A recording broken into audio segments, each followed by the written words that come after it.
Dar vienas neblogas modelis, hybridas, tai yra Toyota RAV4, 24 metų, 20 500 mylių nuvažiavęs.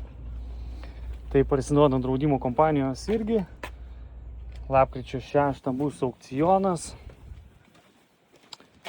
Visa informacija apie jį. Graži spalva.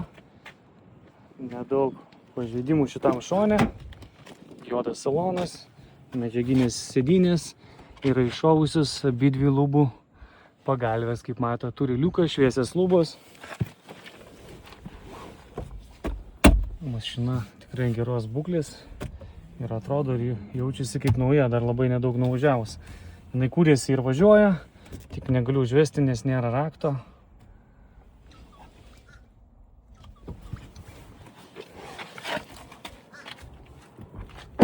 Pasižiūrėsime galą. Na, mašinai, kaip sakant, vidus tai idealios būklės. O ką jinai turi? Pažeidimas, va čia yra atšokęs lempa, bamperis. Čia bus gavęs į galą. Matot, hybridas. Jo, bet labai nedaug. Čia nieko daug nėra. 4 varomų ratų sistema.